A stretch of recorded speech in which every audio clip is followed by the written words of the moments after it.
be talking more about free will. So, and then we'll finish and review for the exam, and you'll all be set to take it and do a great job, hopefully, if you so choose. And here's an interesting thing about free will, like what sorts of things do you choose? It seems like you can you really choose to get an A on the exam? I'll just put that out there. Is that something you choose, or do you choose something else? Like, you could choose to grade it that way. I could choose to give everybody A's, I suppose, yeah. Regardless of how abysmally they did. I could choose what? Choose to influence the result by studying or whatever.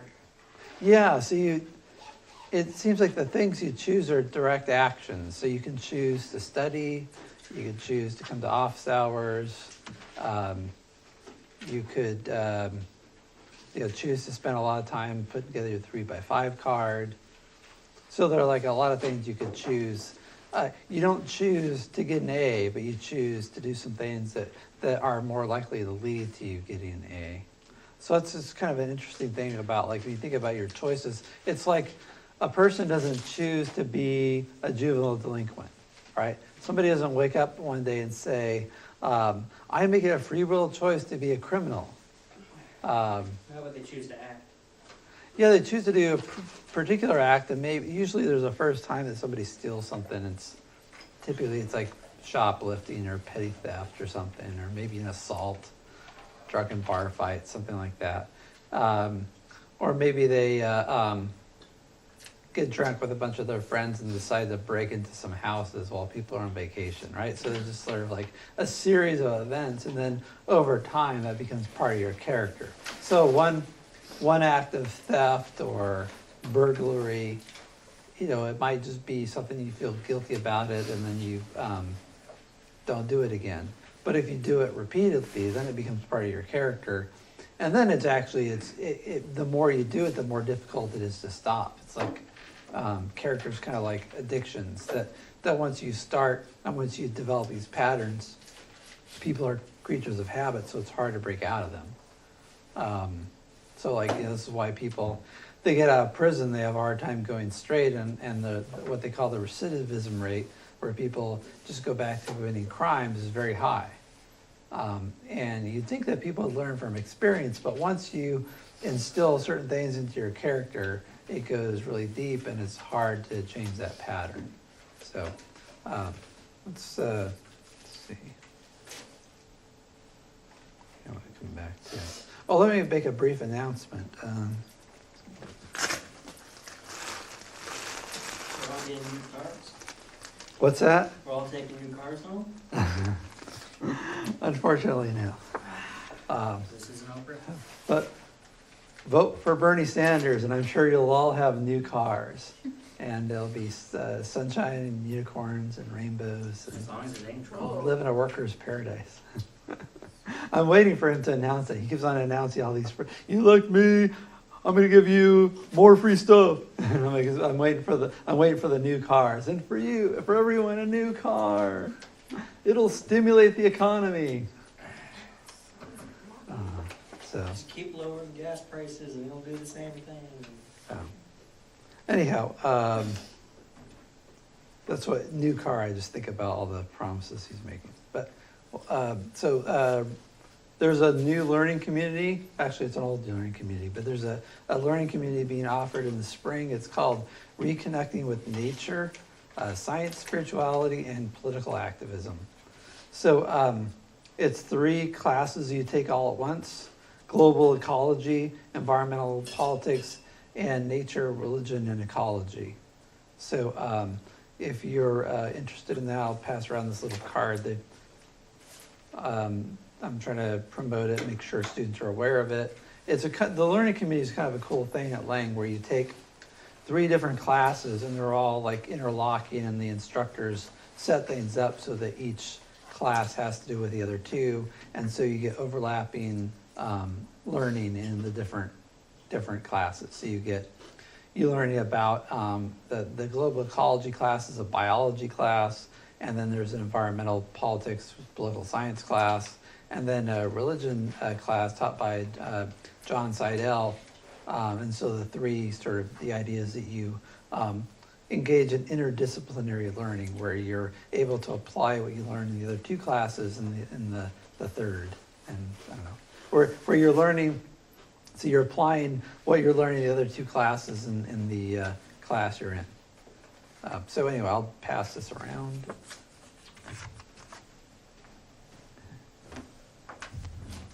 Details on there. Okay. So last time I think we were talking about arguments for determinism, and I think we left off at, it's been a long holiday weekend. Talked about argument for determinism in physics. We talked about the behaviorist argument, the psychoanalytic argument. Libertarian perspective. Yeah, we haven't done. Unconscious thought, I think. Yeah, the last thing we talked about was the psychoanalytic argument. And the basic idea there is that your unconscious mind controls your actions. And so you're not really in charge. You think you are, but the reasons you come up with what you do are just after the fact rationalizations, that the actual decisions are being made at an unconscious level. And since your unconscious mind is formed before the age of 5, before you can really make your own choices, your choices really aren't up to you. So so what did you think about that? Any thoughts on that? This idea that you're a victim of your unconscious mind, or that you're when you make a choice, it might seem like that's your choice, but really there's all this hidden stuff going on beneath the surface. And it seems to you that you're making a free will choice and that you're calling the shots in your life, but really it's all this unconscious programming that started when you were so high. Agree? Disagree? What do you think?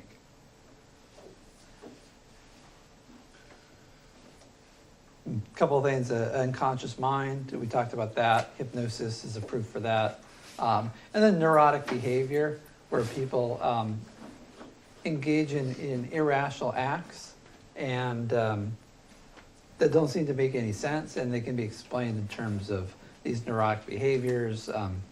Having, usually this has to do with parenting, bad parenting, having an overly critical parent or an absent parent. So usually it's neglect or sort of coddling. And so you get children who are either really insecure or have fear of abandonment, or have problems making attachments. The worst is when you get a combination of things where you have maybe one parent that coddles, another one that's overly critical or distant, or not in the picture at all. And so you get like the worst of both. And then you end up with these neurotic behaviors. So is that an explanation for all of our behavior? Any psych majors here want to take a stab at that, or what do you think?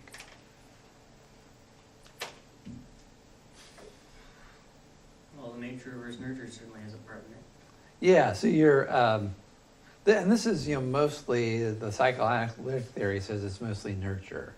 And I suppose your heredity might have something to do with it too, but if you just stick with like the psychological thing, it's like, I think about things that develop, the relationship thing we talked about, right? It was Valentine's Day weekend. And so you get people in these dysfunctional relationships, and they keep on picking the same bad people over and over and over again. Where you'd think they'd have a bad experience and they'd say, oh no, I don't want to do that again. But then they do it again. So the question is, why do they keep on doing that? And the psychoanalyst will say, well, you go back to your childhood and you find out that this person has some issues with their mother or father. They're looking for a father figure, or they're trying to live up to expectations that their parents had when they were 5 years old. and that's affecting their adult life.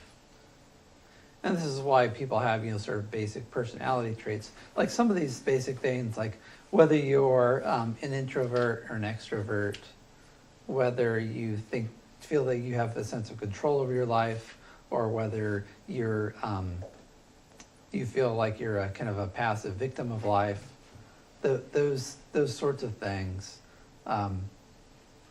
tend to be fixed when you're about 5 or 6 years old. So then it's like, I don't have a choice whether I'm going to be outgoing and uninhibited, or whether I'm just going to be sort of in my shell and, be fearful about social situations. It's like those things are fixed, and it's really hard later in life to try to change them. So you're kind of saddled with the way your parents treated you, and maybe along with you might have some genetic disposition to be, say, introverted or extroverted. So that seems to constrain a lot of like how you turn out. Yeah. What about you and your brother? You said that you're completely opposite, but you were raised by the same people, right? Yeah, that's true. So that's a good question. So you look at identical twin studies a lot of times when somebody wants to study the nature, nurture debate, they'll look at twins and they'll see, they smoke the same brand of cigarettes, they marry women, they have the same first name, like weird things like that you wouldn't think would be something that is determined. I'm not sure that you have enough of those things that, some of those might be chalked up to coincidence, but you get people twins separated at birth go into very similar fields or the same field. They tend to marry people of the same type. And so even excluding for like having the same parents, you get people that it seems like their genetics have a lot to do with things like personality, personal tastes, lifestyle choices, those things. Now, let's see. I don't know about me and my brother. I'm thinking about like, we're both kind of introverted, so I suppose that's something that's. He's an accountant and like into completely opposite things. So I don't know if maybe that's just a product of his nature, his own person, or if that is from like something else. Yeah, well, the determinists will say, okay, here's my like the short thing on this. I'll take the libertarian position for a minute, and I'll say, like he became an accountant out of necessity. He actually hates his job, or he tells me he doesn't hate it that much, but he doesn't really like it. So he does it because he got married and had a kid to take care of, another on the way, and needed a steady paycheck.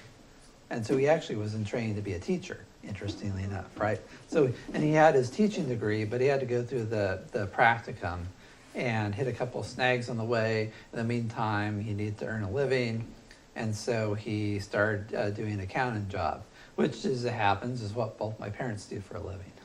So this is, on the other hand, that seems like it might support the determinist view. But I think the libertarian would say, look, it's not like there's something unconscious like my parents, were influencing him to become an accountant, and that if you're an accountant, or if your parents are accountants, you're more likely to be an accountant. It's that he needed the money. Accounting is a steady paycheck doing dull work, or what most people consider to be dull work. But it's a steady paycheck, pays fairly well, and it was easy for him to get on, given that both my parents worked for the state and knew the ropes and so on and so forth, and so that's why he decided to do it. He was actually an anthropology major, so social sciences, similar, although not completely the same.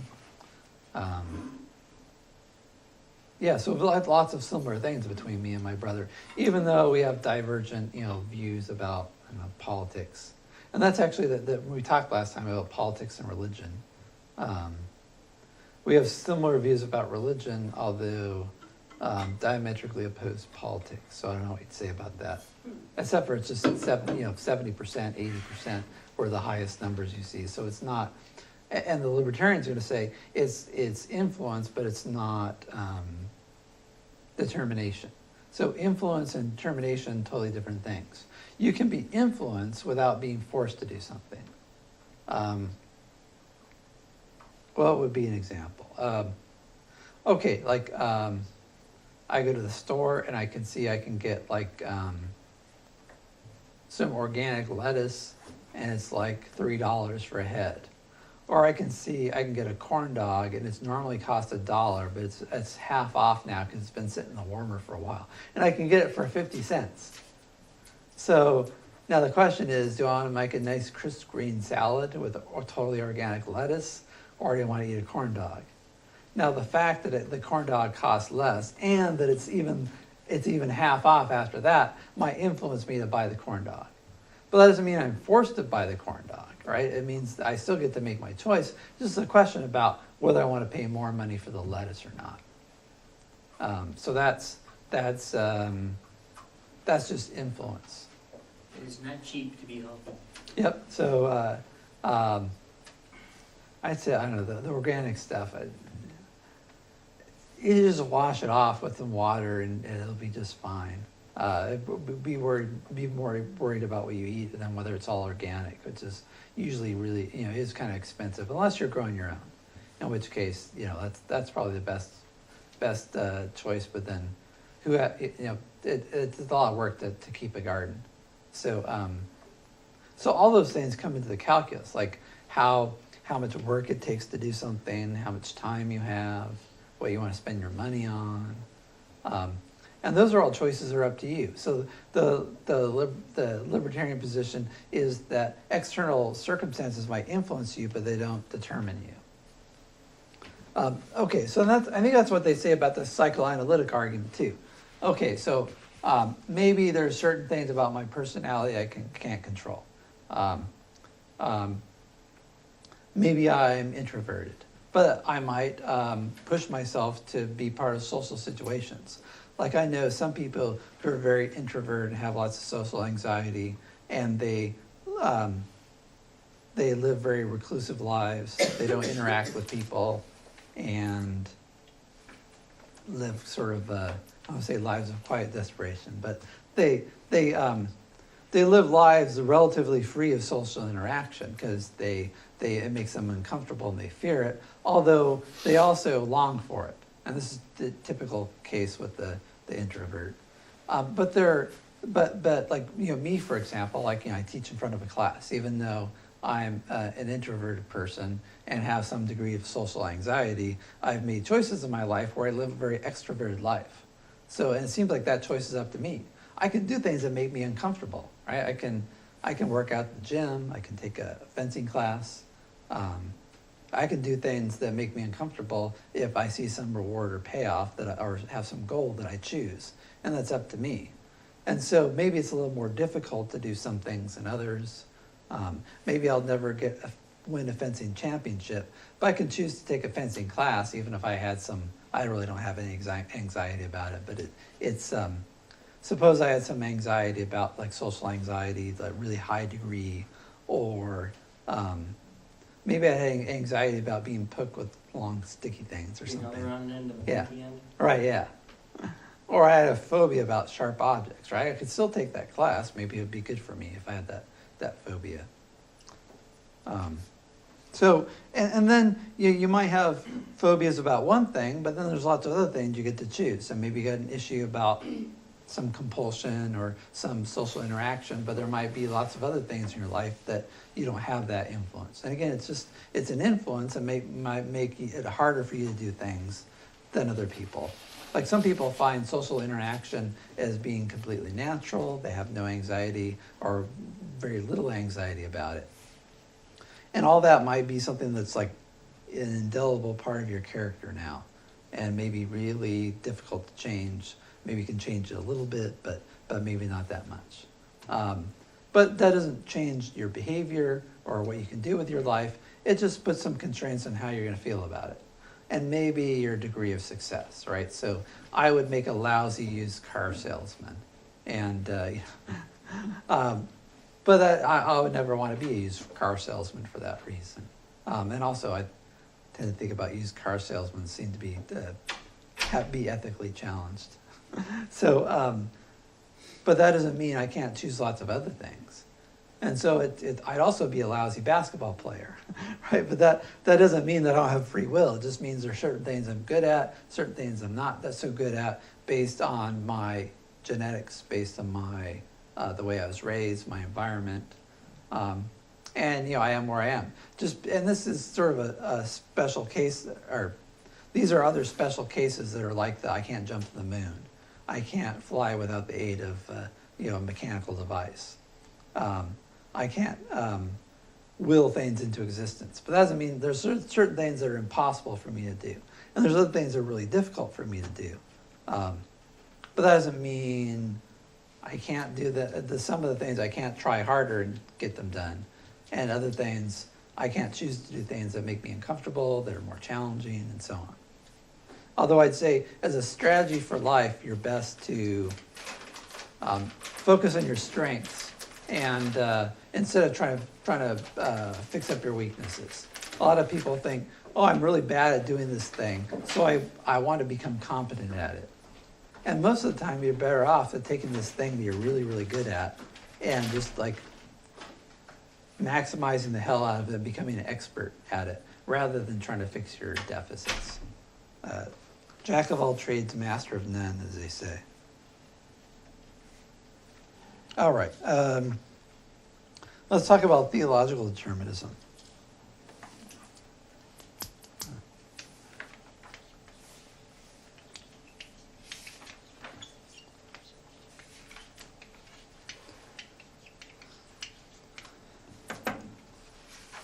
So this I just have a short little thing here. And basically it's the idea that God controls all. And sometimes you can think it's God, or sometimes people say fate, and we can kind of throw that in there.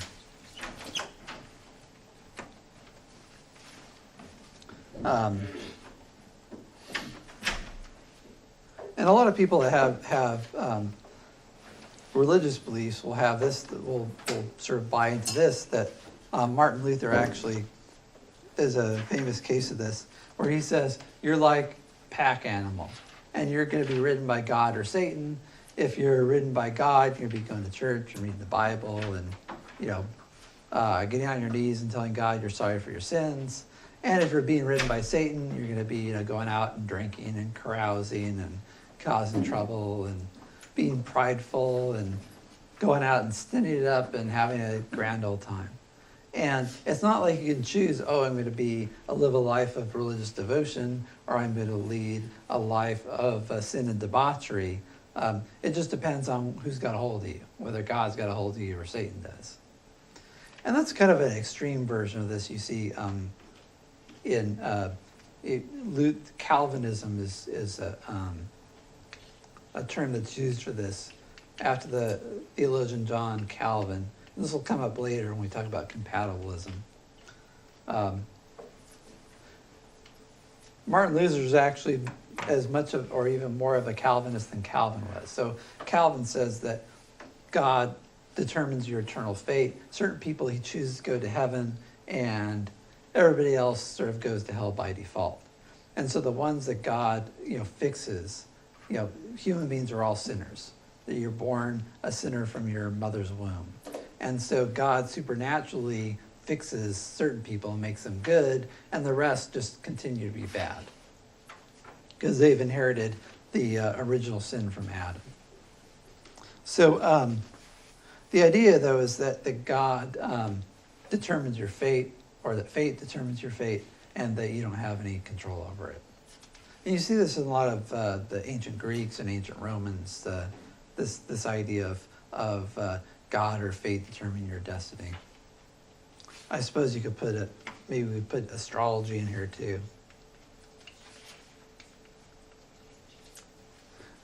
Think about, how about this? What about, does God's foreknowledge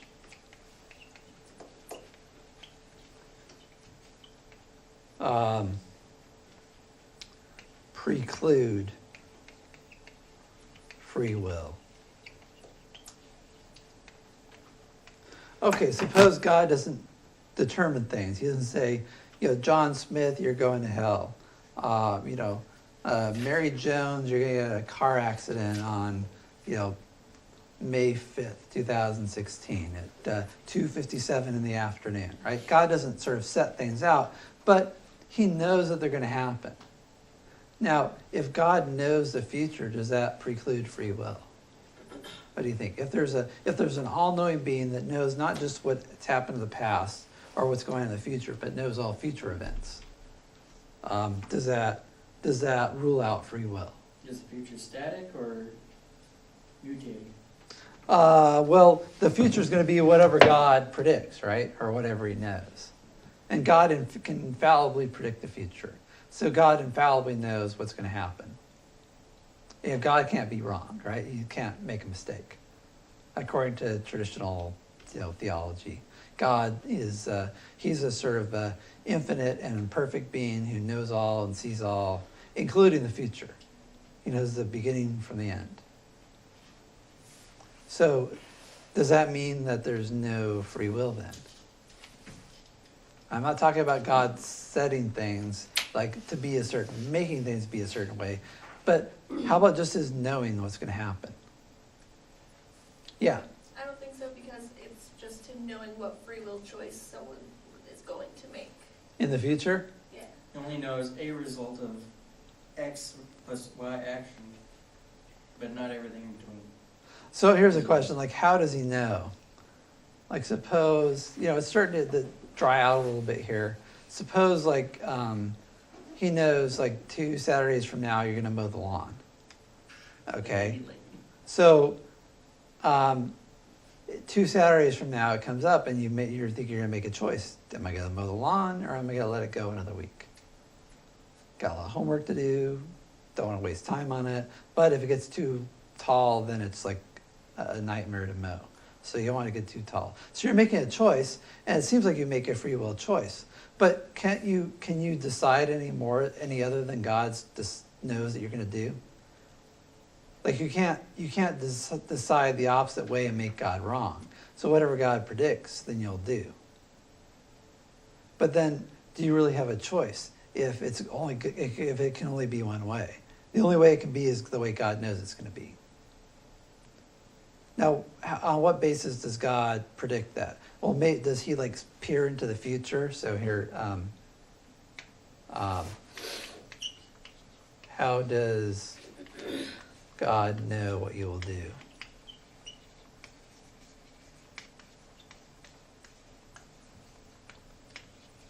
Okay, he peers into the future.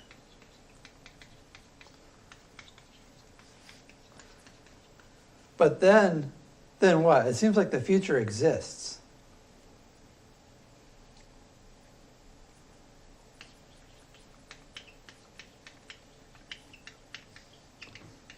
Let's say the future, exists. It's not uncreated, but in some sense, it's got to be there for God to look at it, right? So in some sense, the future already exists in the future. And God looks at it and says, okay, this is what's going to happen. And you can't be changed. Because if you change it, then God's going to be wrong.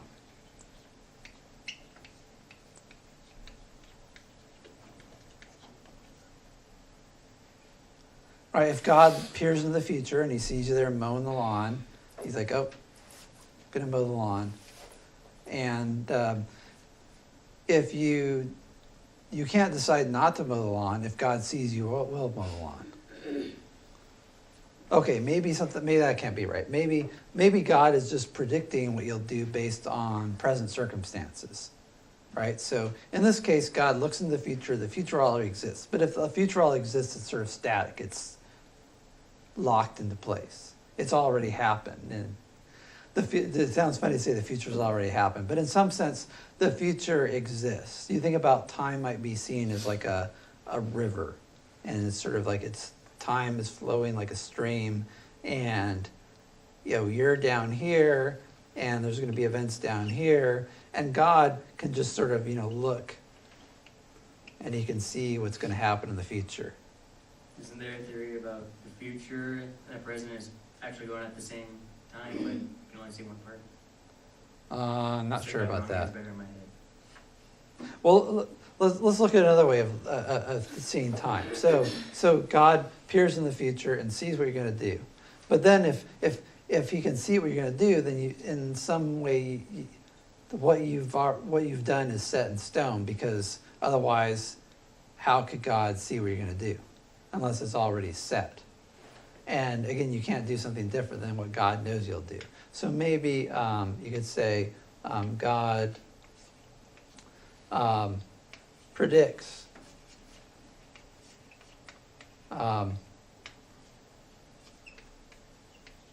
what you will do based on your character, circumstances, right, your environment. And most people, they might guess, if somebody's trying to guess whether, I'm going to mow the lawn. And they're like, well, Bardell's a procrastinator, so I'm guessing 2 weeks from now, he'll be trying to grade and get through the term. It's going to be week, is this 7 already, or this is week 7? It's going to be week 9 of the term. It's the week before dead week. He's going to have papers to grade.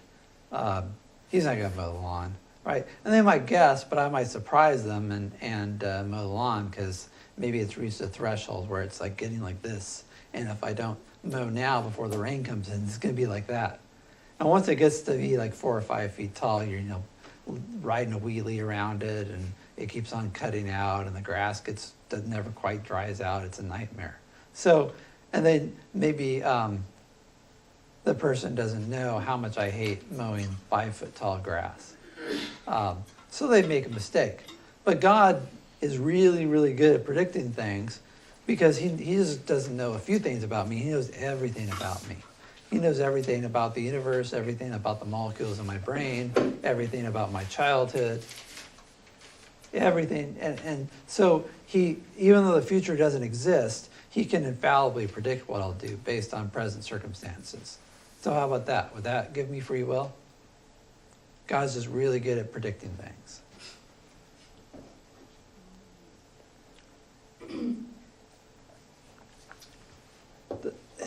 It seems like it's kind of a, it's not going to work, because if God can predict it based on present circumstances, it seems like those present circumstances necessitate my mowing the lawn, right? Whether I mow it or not.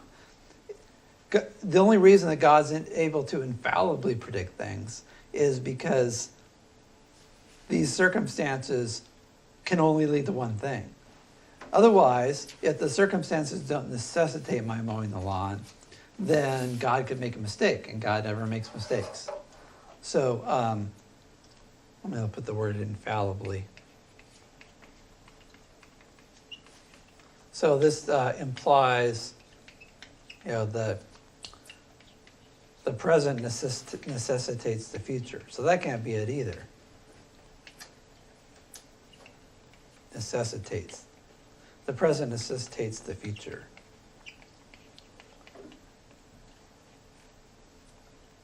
So it looks like just there being an omniscient being, a being that knows everything, a being that can infallibly know the future, it's going to create problems for my having free will. And you don't even have to say that God makes the future turn out a certain way, but just by virtue of existing and being an omniscient being. What do you think? Is there a way out of this? Multiverse theory. Okay, but then how does God know which multiverse is the actual one? There's different, which one's the... Because he has to pick one. So in some other world, there's a world where I do mow the lawn. There could be a world where you're Iron Man. Different universes, why not? Yeah. I suppose that's the way you could go, right? The multiple universes. But then it just seems kind of abstract when you think about, but what am I going to do? Do I exist in multiple universes? How do I know which? Am I just unaware of all the other universes where things turn out differently? That might be a way to go, I suppose. You start talking about the multiple universes, things get really complicated. Well, it can't technically be wrong if there's multiverse theory that's accurate. I suppose then, You also can't technically be right, but okay, this means like that I could infallibly predict the future then, right, too? sure. Like, if I predict you'll be like an all-star basketball player, then, and then you end up like, I don't know, never playing basketball ever, or you try out and get trounced or whatever. I'll say, well, my prediction did come true in some alternate universe. Well, if we can't observe it, we can't say if it's true or false. But if God can, then He can say if it's true or false. But that's a matter of whether you can verify it or not. But if it's true that there are multiple universes where everything that's logically possible happens, then whatever I predict is true, it will happen in some other universe. But it seems like the predictions that we're interested in, though, are the ones about this universe. So what if we say, God infallibly predicts that certain things are going to happen in this universe? It seems like if God knows what's going to happen in this universe, then you don't have any choice about it. Okay, let's complicate things with one more. Suppose, So are Trump and him in cahoots? What? Trump and God. Oh, jeez. They really are screwed. You mean there's a difference between the two? Somebody should tell Trump. Not according to him. Suppose God wrote your future down. Then I'm suing the author. In a sealed envelope. And sent it to you. So think about this, like you're thinking, okay, should I mow the lawn or shouldn't I mow the lawn? Oh, the mail's here. You go over to the mail, and you're yeah, Bill. Huh, who's this from? It's like kind of shiny and glowy, and the return address says God, heaven, right? You're like, wow, I got a letter from God. Co-signed by Morgan. You open it up, and it says, today you will mow the lawn.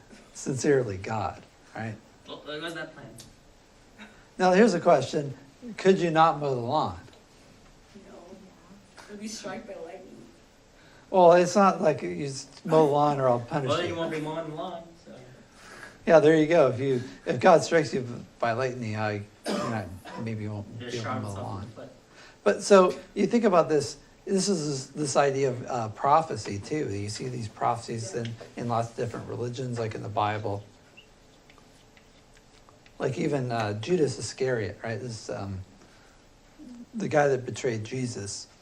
In the gospel stories, Jesus says, "One of you here are going to betray me," and Deny me 3 times or something. so that's Peter. So that's a different guy. He also betrayed him, but he came around. Judas committed suicide, right? So, but Jesus foretold it. He said, "One of you, I've chosen you, but one of you is the devil, and one of you is going to betray me." And the disciples were like, "Not me. I won't do that. No, that's a terrible idea. I may it never be." And then Peter is told that he's going to deny Jesus 3 times, and Peter says, "I'm not going to do it." So just take those two, like Judas and Peter. Oops. And Jesus says certain things going to happen, and as the Son of God and God incarnate according to Christian theology, assumed for the sake of argument, in this example here, that Jesus is infallibly predicting what Judas and Peter are going to do. Imagine he tells Judas, he says, "You're going to betray me with a kiss, and then you will throw yourself off a cliff and die, commit suicide." And he tells Peter, "You're going to say, I don't even know who you're talking about." And then a rooster's going to crow. So then, did either of these guys have a free will choice in the matter? Jesus tells them what they're going to do. And as the story unfolds, Judas kills himself and Peter denies Jesus 3 times. But when it comes time to whether, some people come out and come around Peter and they're like, hey, they notice he's speaking with a Galilean accent. He's like, hey, are you one of those Galileans? Aren't you one of the followers of Jesus, the Nazarene? And Peter denies it a 3rd time. He says, I don't even know the guy. I don't know who you're talking about. So it seems just by, not only by knowing it, but certainly if God writes it down, then it's got to happen that way. And so it seems incidental that God writes it down, right?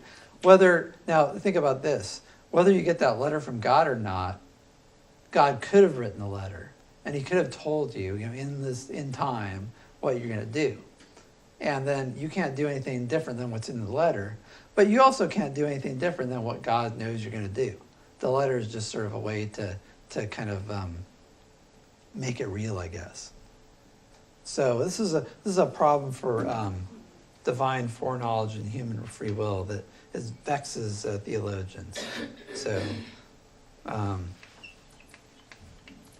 does God's omniscience, and this is why some people.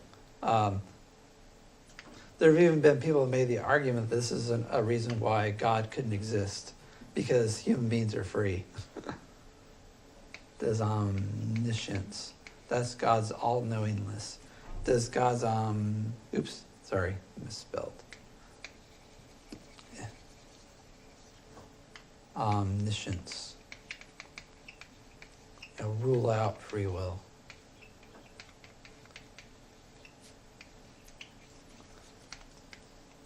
Any last comments or questions on this? I'll leave that paradox with you. Or contradiction, whichever you want to pick. Let's talk about the libertarian position. Again, libertarian here, not used in the political sense, but this is just basically belief in free will in the ordinary sense. So you have the power to do otherwise under identical circumstances.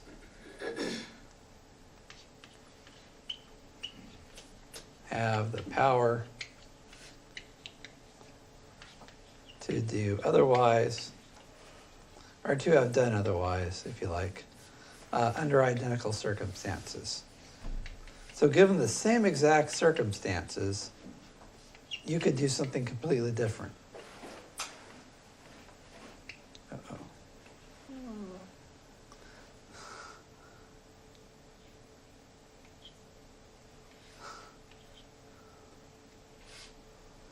Kind of see that. You have the power to do otherwise under identical circumstances.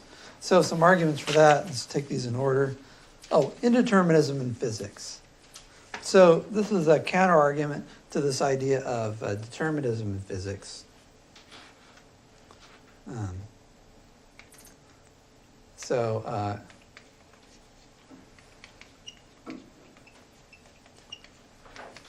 Indeterminism is physics. Unless we talked a little bit about the Copenhagen interpretation of Heisenberg's principle of uncertainty. I'll just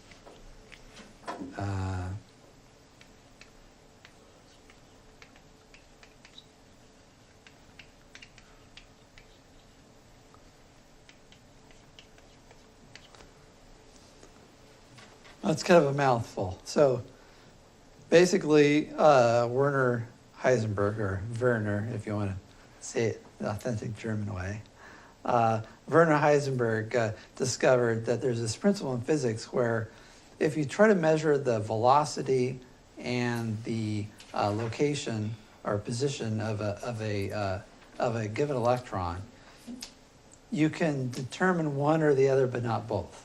So, and it's something which in principle it seems that you can't do. So you can't, if you know where the electron's at, you can't tell how fast it's going. If you can tell how fast it's going, you don't know where it's at. So you can't determine both position and velocity at the same time. And the Copenhagen interpretation says that the reason for that is that there's a certain element of indeterminism built into the physical world, such that you cannot predict, even in principle, the behavior of an electron. And it seems like to be the case also with other particles, like radioactive elements, that you can tell like maybe a radioactive element's going to give off so many particles per minute, but you can never know when the next particle is going to be given off. So it might be an average of say 60 particles a minute, but that doesn't mean they're coming every second. They just kind of like go blip, blip, blip, blip, blip, blip, blip. And it's not like you can know when the next blip's going to happen on your Geiger counter. So that if there's a certain element of randomness in the basic fundamental building blocks of physics, the idea is that leaves room for free will. So what do you think about that as an argument? It's the randomness or indeterminism in the physical world. Karl Popper uses this to argue for free will, and he says that it's not like Newton thought, where the world's sort of like a giant clock, like a mechanical thing, but it's more like clouds moving around, trying to predict the weather, and maybe you can sort of guesstimate with probability what it's going to be like tomorrow, but 10 days out, forget about it. 5 days out, hit and miss, right? So the same thing with human beings, right? You might be able to figure out what somebody's going to do in a certain situation if you know them really well. You can predict with accuracy maybe how they'll behave. And maybe with big groups of people, you can do pretty good with like polling. And maybe you can guess who's going to win the primary. Or maybe you can guess that, in South Carolina, it's going to be Trump by double digits, right? Or whatever. So you can make those guesstimates, and maybe even using like racial and age and gender demographics, you can figure out how an election is going to turn out. But when it comes down to like an individual person, you can't figure out what they're going to do. And that's because of this randomness. So you can tell, in big groups, you can tell how people will behave, but you can't determine how any given individual will behave. So good argument, bad argument. Any thoughts about that?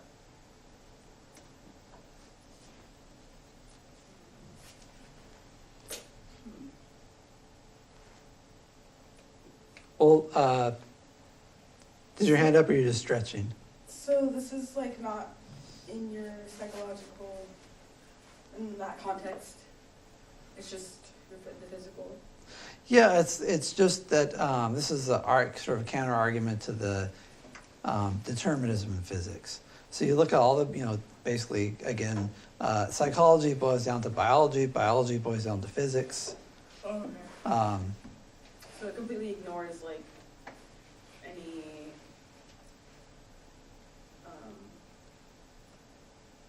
like the sort of influence from your parents and Yeah. that kind of stuff.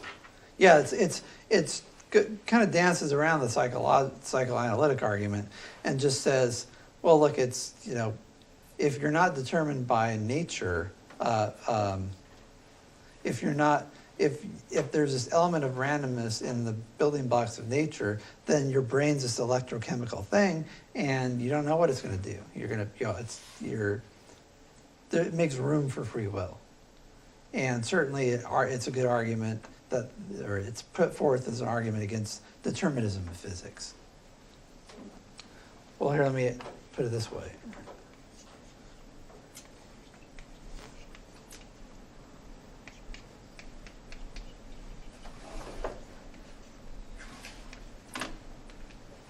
So what do you think about that? If there's an element of randomness or non-determination in your actions, does that mean they're free?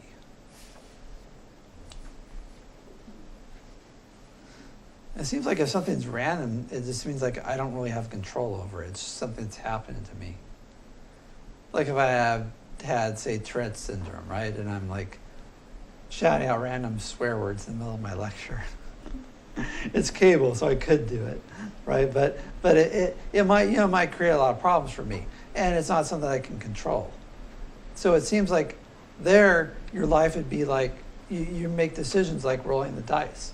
You roll, double fives, I go to the prayer meeting. You roll again, lucky 7, hookers and cocaine. You roll it again,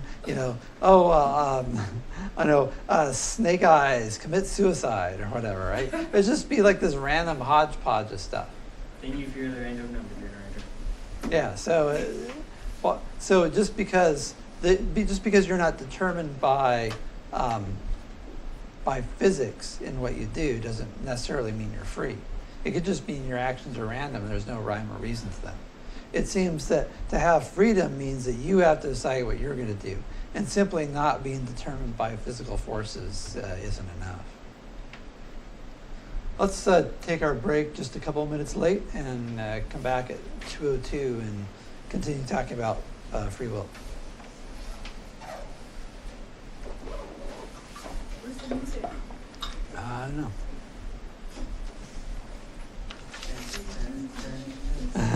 You could like hum a tune. There.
So a couple of things, apart from this randomness and freedom problem.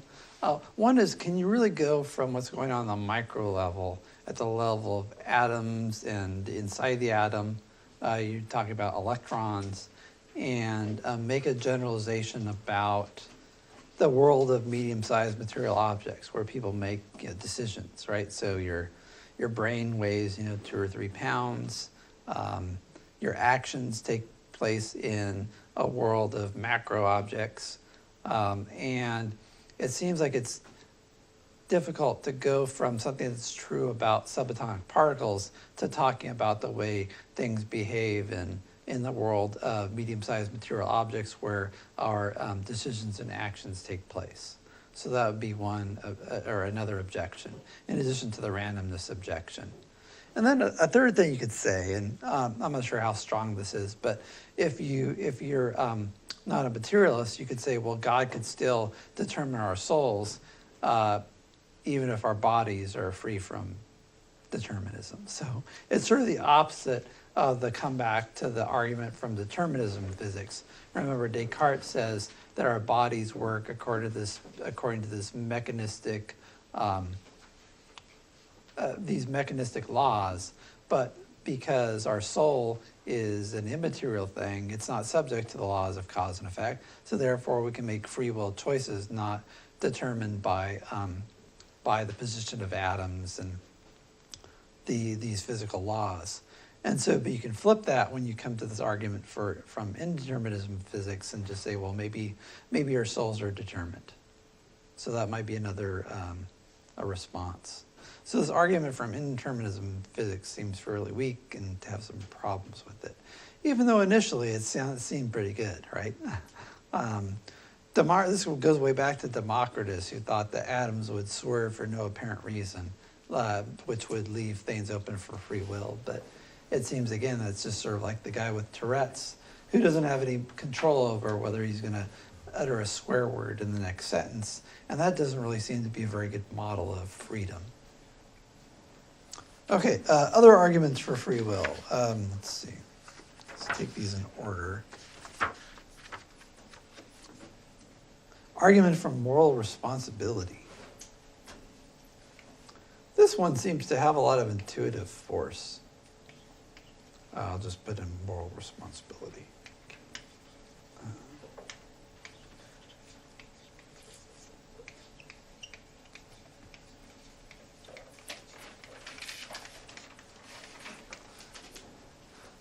So let's think about this. The speed demon versus the seizure victim.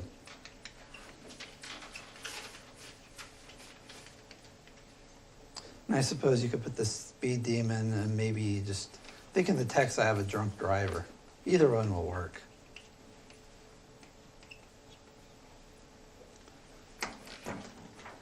So you have a person who's going at an unsafe rate of speed, going through the school zone at 67 miles an hour, and a kid wanders out the street. He swerves to avoid him and plows into 12 others, killing them all, right? So, and you think, well, bad. That person deserves to be punished for killing all those kids through his reckless driving. He's responsible for his actions, right?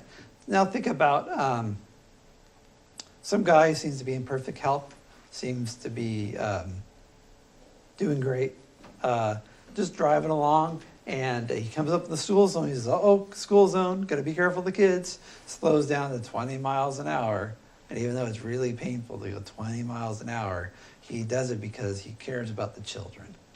And all of a sudden, for some unknown reason, his body, he loses control of his body. His arm seize up, his legs spasm, and one of his legs tamps down the accelerator because the wheel was turned just this way. His body's completely rigid and plows into the same 12 kids. So what would be your reaction towards this guy? Would it be different or the same as the speed demon? I think those 12 kids are gonna need a whole lot of therapy if they survive. They're all dead. So Well. the family are gonna need therapy, but. So the first guy, he had this need for speed. He loved to drive fast. And he prided himself as being a really good driver. And he's going through the school zone and said to himself, you know, what they ought to do with these kids, instead of having these stupid school zones where you go 20 miles an hour, they should like bring back dodgeball. And so that's his attitude. And then he plows into the kids, killing them all. Would you have a different evaluation of this guy that had a seizure? What might be your feelings towards him? It's not really out of control. Yeah, you feel sorry. Maybe you feel sorry for him. Would you blame him for what he did? Did he really even do anything? Mm. Seems like he's just a victim of his biology, right? He's just, as far as he knew, he was perfectly healthy. Maybe he'd just been to the doctor and got a clean bill of health. But it turns out he has some undetectable malady. Maybe it's his first time this has ever happened. And he has a seizure, and it leads to these kids dying. So this is like the difference between what we think about being a willful act of negligence and a freak accident. Now, if you're a determinist, is there any difference in these two cases?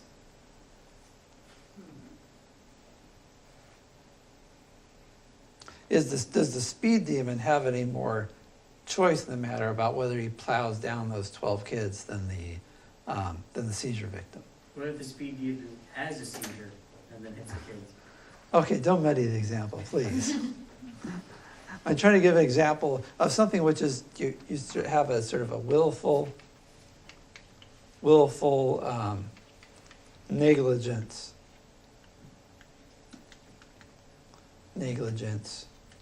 versus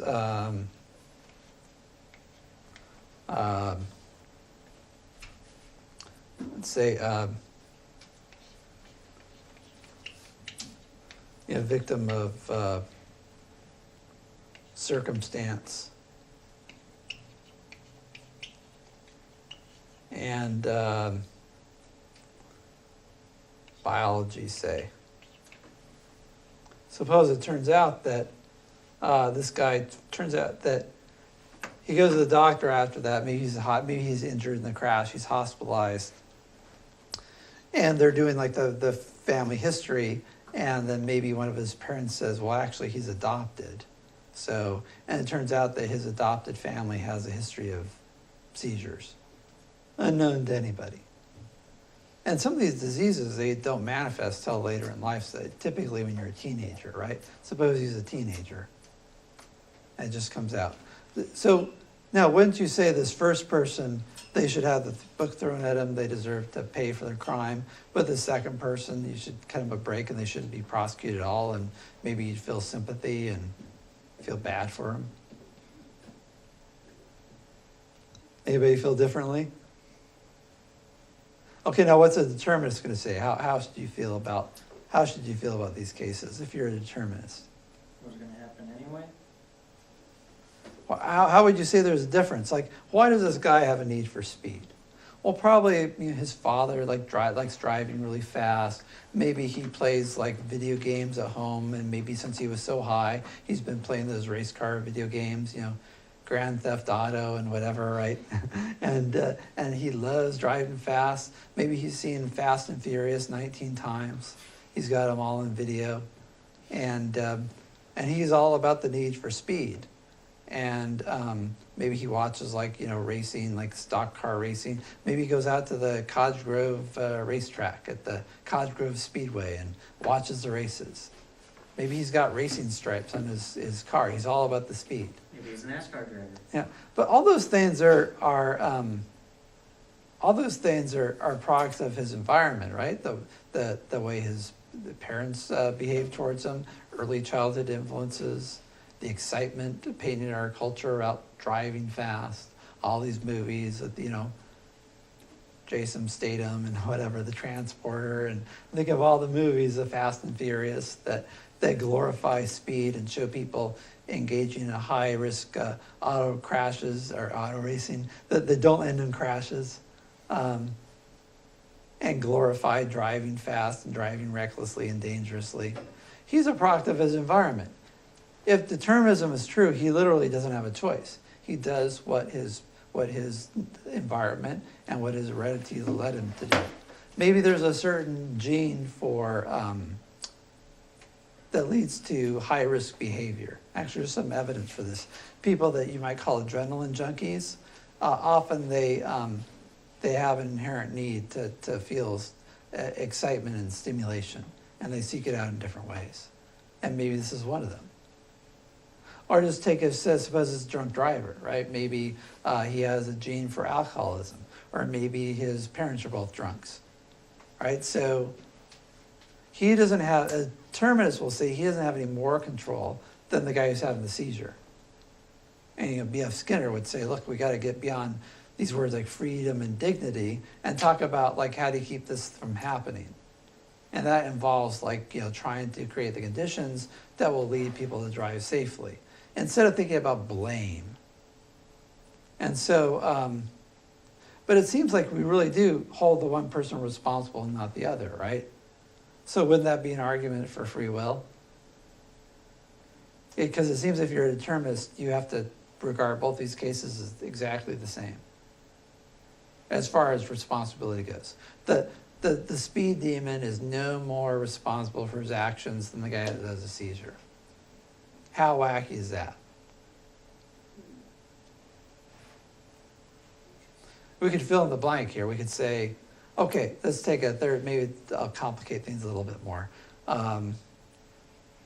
Instead of speeding, there's a guy, he abducts all 12 children and kills them all.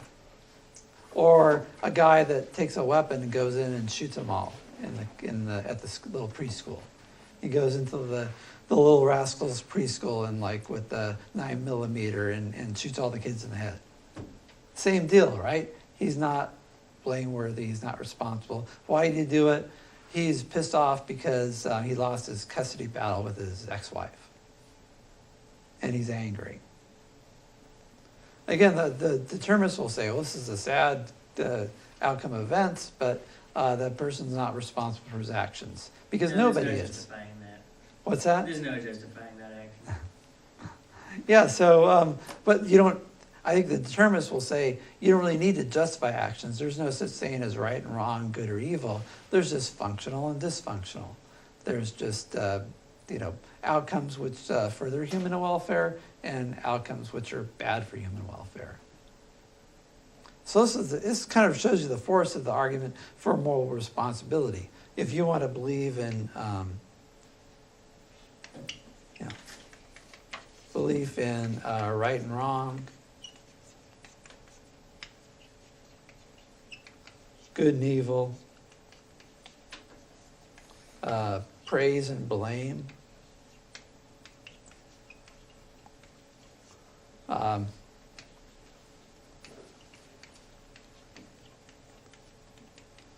seems to require free will in the libertarian sense, seems.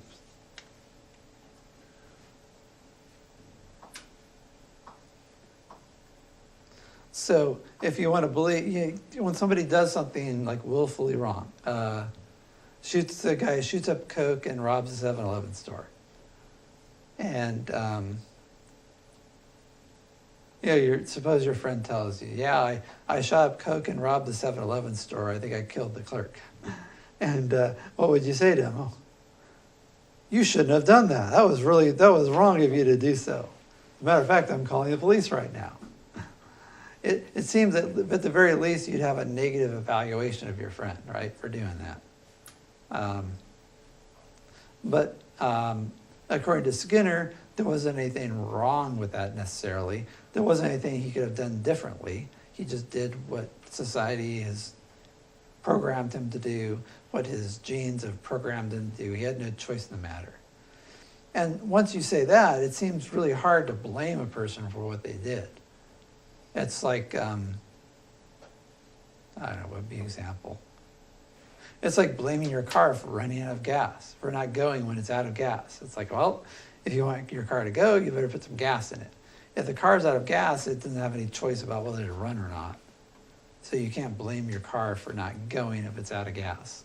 And the same thing with you can't blame a person for doing something that harmed other people, because whatever a person does is a result of environment and heredity. So thoughts on that, on the moral responsibility? People can still look at their life or wherever their environment they're in and say, okay, this is obviously not a good environment, I'm going to change it. Like, you can still have that moral obligation or that feeling, you know, like maybe it is his environment's fault that he went into a store, shot up a bunch of coke and people, but he could still like look at his own life and change it. Yeah, that's a libertarian position. But if you're a determinist, you literally can't change it. I mean, the determinists say you can't change it. So then and you might say, well, that's what science says. You know, everything's a result of causes, blah, blah. And it's, you know, psychologists and sociologists tell us we're all a victim of circumstance and we can only do what we've been programmed to do. But then you can't really believe in right and wrong and good and bad. You can just believe, again, in functional and dysfunctional. And so morality, I'll just put, not just moral responsibility, but the whole idea of morality seems to hinge on this idea that, you know, you did something bad and now you're to blame for it and you should feel guilty about it. Or you did something good and you chose to do that and you should feel proud of yourself. You give yourself a pat on the back. Or you see someone else do something good and you congratulate them on that good thing that they did. That seems like it's part of our day-to-day life. And determinism says that's all an illusion. It makes no sense to blame or praise people. People just do what they do. And what we really need to do is have this authoritarian society with social engineers that try to create the best outcomes. So morality and free will seem to go hand in hand. And the determinists can't hold on to morality, so they have to sort of, take this idea that all boils down to science, that this idea we have of moral responsibility is an illusion, that nobody is responsible for their actions. But then think about this weird thing. So here's let me get my pen down here. Somebody like B.F. Skinner will say, well, since there's no such thing as morality, there's no such thing as free will. Once we get beyond that, we can create the great society through social engineering. But it seems like, what is he saying? Well, he's saying the following.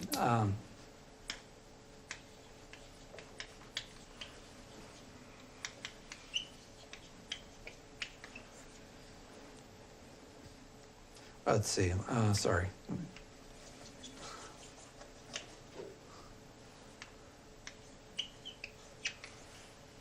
Once we realize free will is an illusion, we can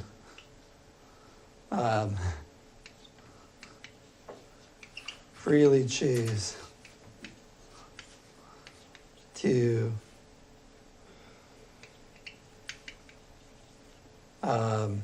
I'll just say create the great society.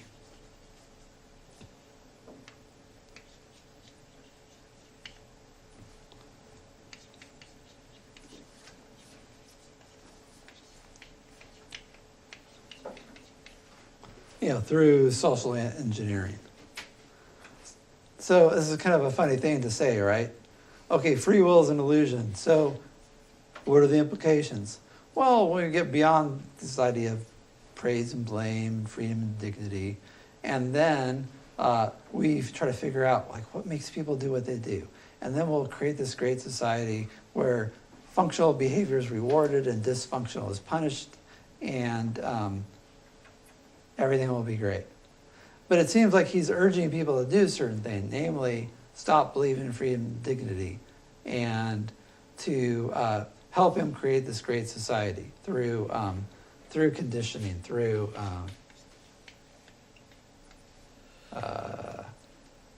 social conditioning. I mean, that's redundant. Create the great society through social conditioning.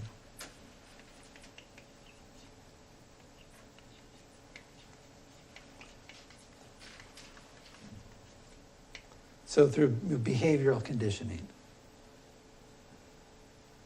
But when you urge somebody to do something, to not believe something or to believe in something or to take a certain course of action, aren't you assuming that they have agency, that they have choice?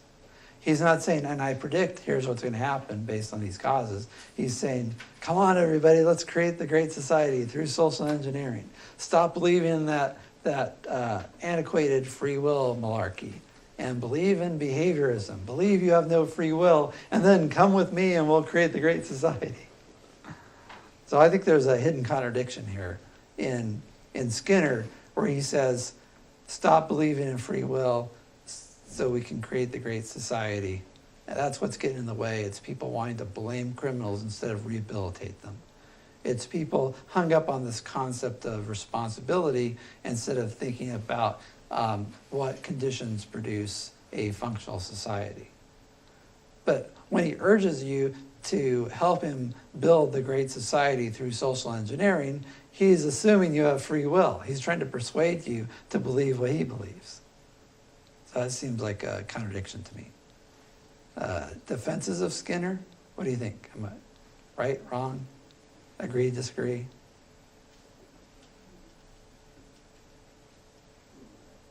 So is he saying stop believing in free will, and then you will have the ability to make the right choice with your free will?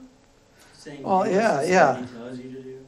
Stop. He's saying, I want you to choose to stop believing free will and to come with me and help me create a great society through behavioral conditioning, where we reward the right behavior, punish the right behavior. So he's thinking about, like, say, criminals, right? So people say, oh, these criminals, they did this bad thing, let's send them to prison to punish them and maybe make them do hard labor. And Skinner would say, well, punishment has an effect, but really what you want to do is rehabilitate them. And you don't punish a criminal because they deserve it, because nobody deserves anything. What you do is you punish them because you know it's going to alter their behavior.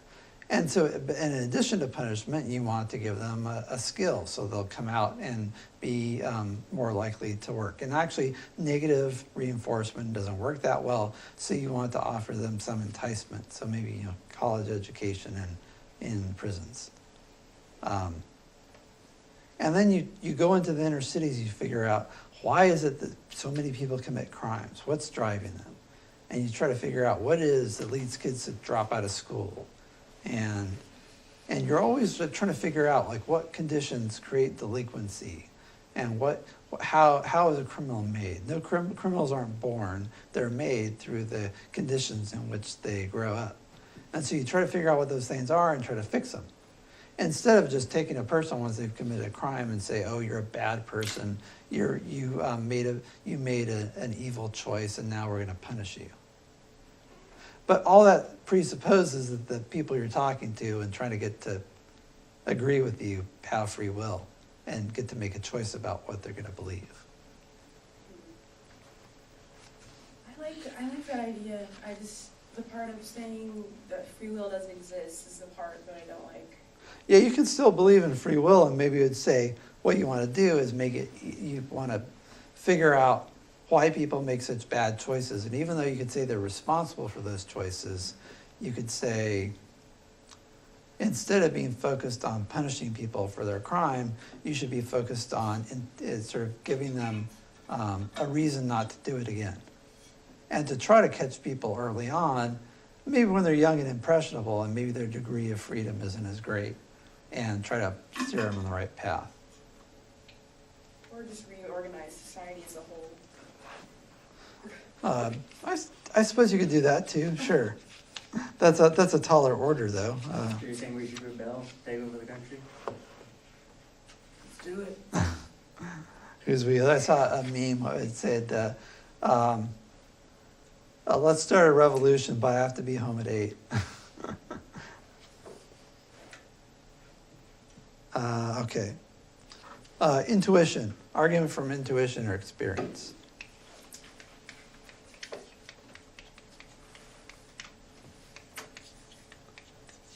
And this is just this idea of it feels from the inside when you make a decision, it feels like you're really in control of your choice, right? This is different than deliberation, which is 4. We're going to talk about these together.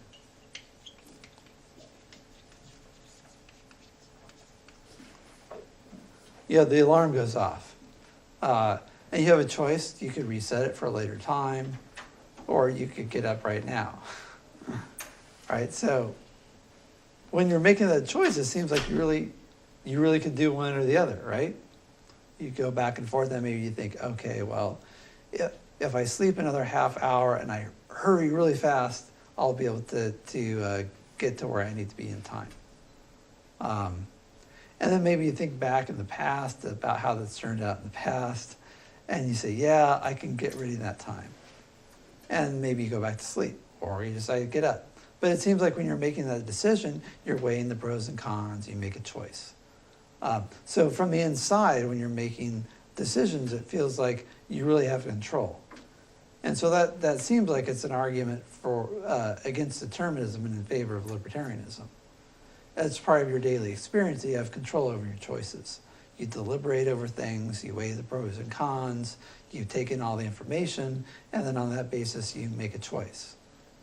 And so it seems like the burden of proof is on the determinist to show you that's a bunch of nonsense, that you really don't have control over your choices, or that your choices are a result of heredity and environment, when it really seems day to day that you're making your own choices.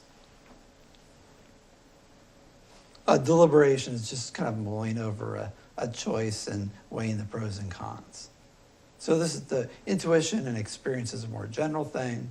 And that might include moral qualities to your action. You feel guilty over things you did that were wrong, and you feel proud of things you did that were good. And really, when you make a decision, it feels like you're making the decision. It doesn't feel like the decision is being foisted on you by your circumstances, or that you're a victim of your genes. You really have the experience of being an agent, of calling the shots in your life. Regret.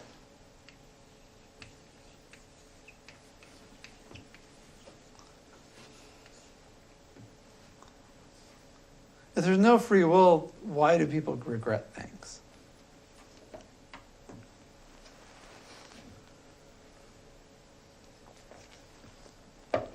What is regret? Regret's the emotion where you tell yourself,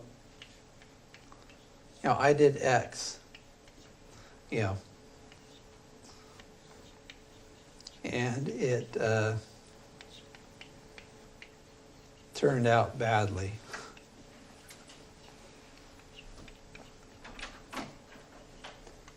When, I should have done Y, or, some other thing.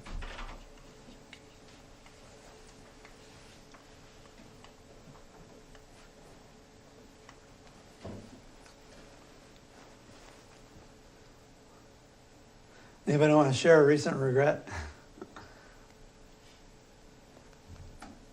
Yeah. I bought a cookie for lunch, even though I already had heartburn and it made it worse. And I really regret this. There you go. That's a great example. This is everyday life, right? You think, now were you hungry, or do you think it was going to help with heartburn? I Did the cookie look good? I was sort of hungry. I was looking for a sandwich, but found a cookie first. Right. So you ate a cookie and it made your heartburn worse, right? So you regret eating the cookie. Why? Because, you ate the cookie, but you could have eaten something. You could have not eaten anything at all, in which case your heartburn still might be there, but it might not be worse. Maybe if you had a sandwich, it would have made it better. I don't know. If you could find some ice cream, that might make it better. So you did something that turned out badly, and you think, well, I did that, but I could have done something else that wouldn't have had this bad thing. And the whole idea that you could have done something else, that's where the regret comes from, right? You think about, how about something else, another regret?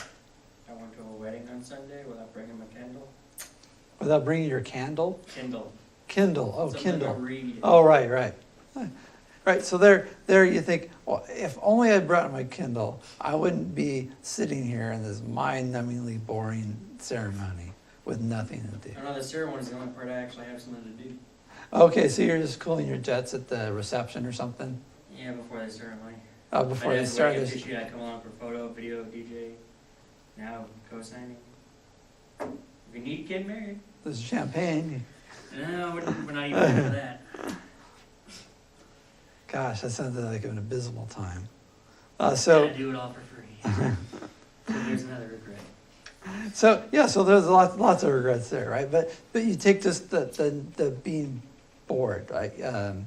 You're at a thing where you have nothing to do, and you think, if only would I would have brought my Kindle. That seems to presuppose that you had a choice about whether to bring the Kindle or not, and you feel bad because you didn't do something you could have done. But the idea that you could have done it seems to presuppose free will. So the feeling of regret points towards free choice, right? You feel bad because, not just because how things turned out, then you're just, I don't know what you call it, depressed, right? There's a difference between depression and regret. When you're depressed, you just don't like the way things are going. When you regret something, though, you think, well, I could have done things differently and they would have turned out better, but I didn't. And this, I could have, but I didn't. This is about the power to do otherwise, right? So if you ever felt that, that seems to be an argument for free will. Now, what's the determinist going to say about this? Can you think of what their comeback for this would be? You were determined not to bring your Kindle. I suppose, but then why would you be upset about it, right? Que sera, sera. What will be, will It's be. an illusion. Yeah, I think that's probably what they'd say. It's an illusion, like maybe there's an evolutionary thing built into human nature that when you make a bad decision, your brain kind of dings you a little bit and says, stupid, right? Or, you get this negative feeling, this feeling of guilt, or I guess regret, right? It's similar to guilt. So if you feel bad when you make a bad decision, and the idea is that you won't do it again. So the determinist would say it's an illusion, and maybe has some evolutionary origin. And it's a kind of a natural reaction to bad decisions. It was a bad decision.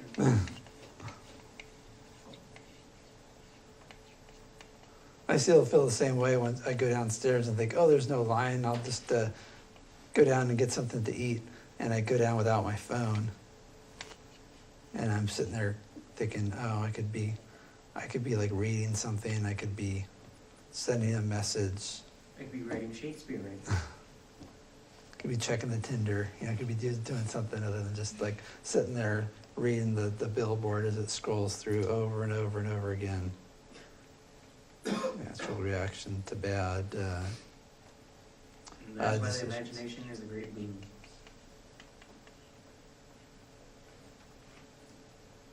That's true. So I can still be working on my screenplay. But it's easier when you have some input. I don't know. Certain times you're just tired, maybe because you haven't eaten, and you wish you had some device that you could get information from. Tired, cranky, and tired, hungry, and bored. Worst combination in the world.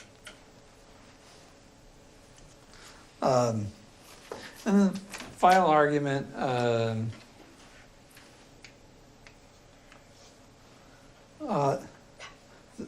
The summation of this one is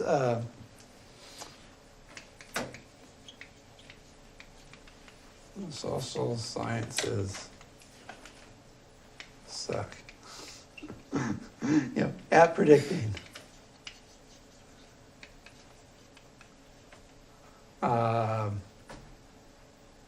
Human behavior.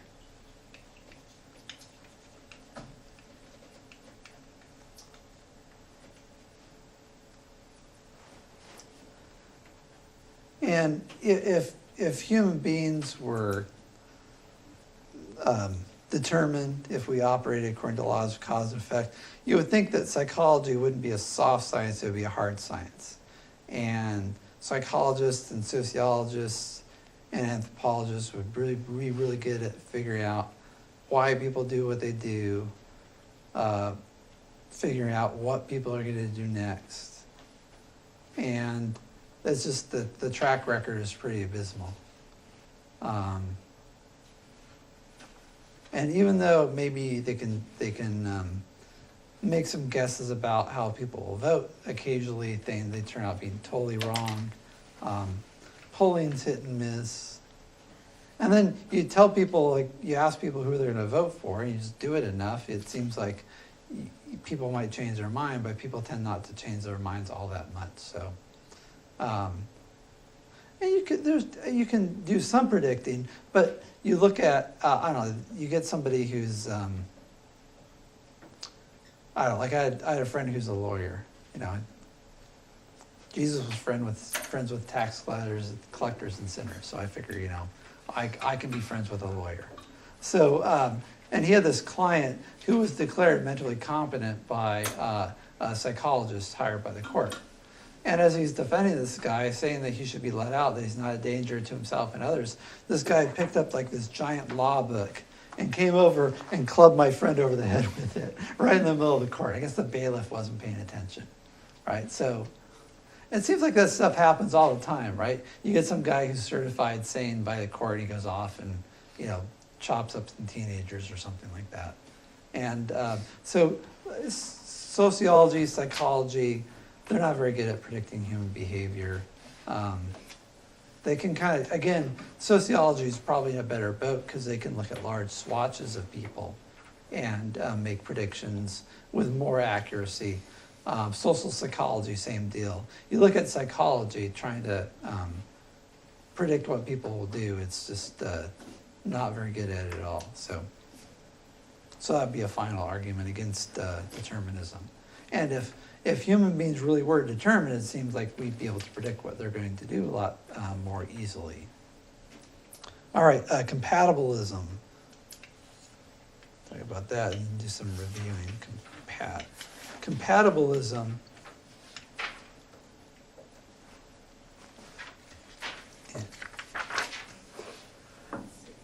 says free will is compatible with determinism.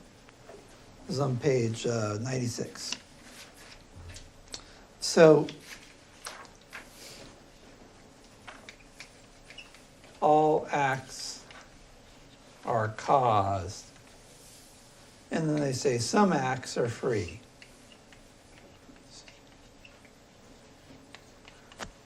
Now, how can an act be both caused and free at the same time? What do you think? Because the decision you make is based on your knowledge of the world and like your subconscious, but it's still your decision to make, and you can choose to like go against what you would normally do. Mm-hmm. You make your own choices, yeah. I would say because your subconscious and conscious are working like parallel or like together, I guess, not parallel, intertwined, I guess, every day, and like so you're consciously doing the free will thing, but then your subconscious is a matter of your nurturing or experiences or society. Well, Like, I think the compatibles will say your actions are still caused. So, but I mean, you can have as a compatibilist, you could say all your actions are caused, but most of your actions are still free, even though they're caused by your unconscious, they're caused by your conditioning, all that stuff. So, let's see. the best way to say this. So if all acts are cause, but some acts are free. So which acts are free? Acts are free which are not coerced. So let's see.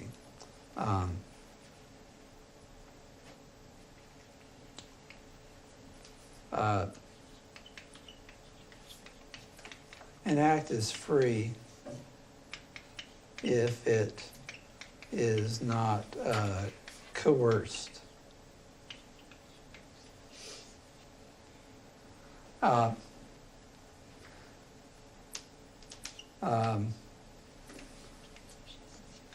And a result of the agent's, that's just the person acting, the agent's reasons and desires.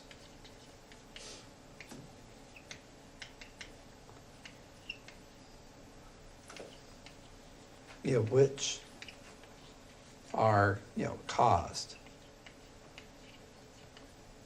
So an act is free if it's not coerced. So an example would be, I had a cookie today. It didn't give me heartburn, but it was extra calories.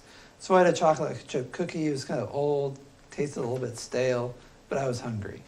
And so I ate it in my office before class. Do I regret it? I have no regrets because I was hungry. Now that choice wasn't coerced, right? Nobody forced me to eat that cookie. It wasn't like I was being threatened. Nobody was, stuffing the cookie down my throat except for me. So it wasn't coerced or forced. And it was a result of my desire to eat the cookie. I was hungry, right? So I ate it. Now, my action couldn't have turned out any other way, according to compatibilists. There's only one, there could have only been one result of my going to the office with that cookie in there sitting on the desk. And given those same exact circumstances, only one result is possible. So in that way, compatibilists are determinists. But what they say is that free will isn't doing otherwise under identical circumstance. Free will just means doing what you want to do. And so if I really wanted to eat that cookie, and it was my choice to eat the cookie, then that is a free action, even though it couldn't have turned out any other way. So the compatibilists redefine free will. Redefine.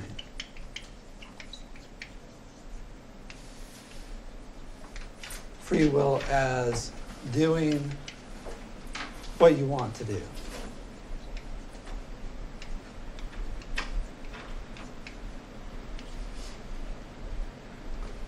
Even though what you want, your desires are a result of conditioning and heredity, etc. Though, even though what you want to do is determined.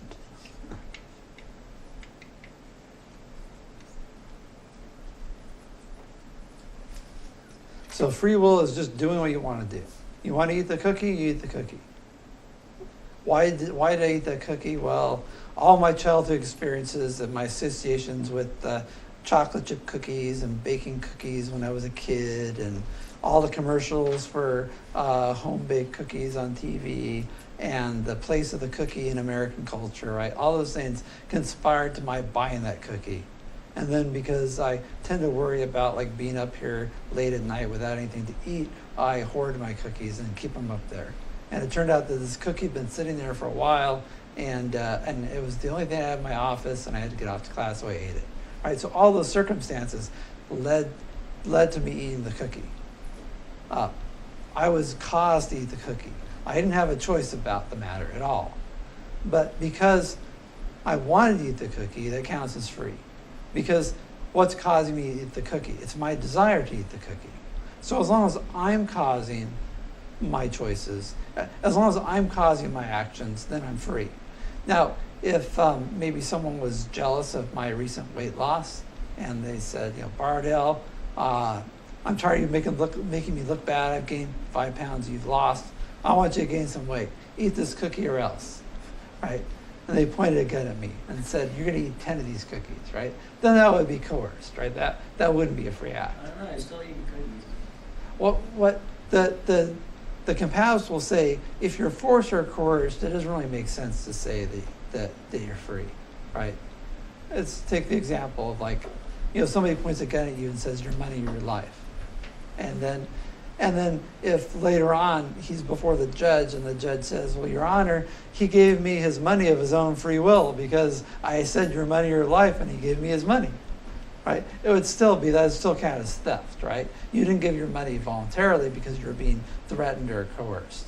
So anytime that you're not being threatened or coerced and the reason why you're doing something is because you wanted to do it or you had some reason for doing it, then that's not related to coercion, then it counts as free will, even though it couldn't have turned out any other way. So that's the compatibilist solution, to try to hold on to free will and moral responsibility, but also to try to hold on to the sort of scientific worldview of determinism. Let's see. And I don't know, any thoughts on this? We're not going to have time for much more today. We got 2 minutes. So what do you think? This is a good solution to the free will problem? Totally out to lunch? Any thoughts?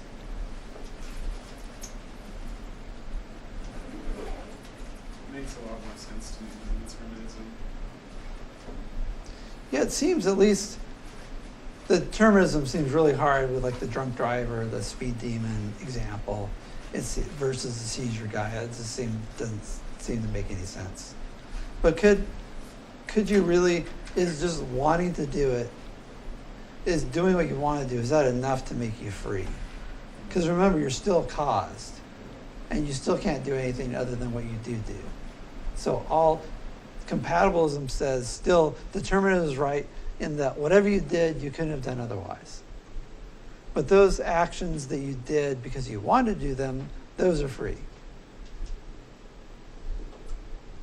Is that enough to give you responsibility for your actions if you couldn't have done otherwise? That might be one question. Think about briefly the Manchurian Candidate. If you brainwash somebody to hate a certain political candidate, pick your favorite hated political candidate. Somehow I knew that name was going to come up. And if you're brainwashed to do that, and when you pull the trigger, you did because you hated the guy, were you really free? Just because at the moment you did it, it was what you wanted to do? It seems not. So this looks like maybe it's not going to work. Okay, that's all we have time for today. If you have any questions about any of the material, please send me a Moodle message, and I'll be in my office from 3 to 3:30 today. It's just like consumerist programming, buying food just because, like I bought chips before this class and I wasn't hungry. Oh yeah, just because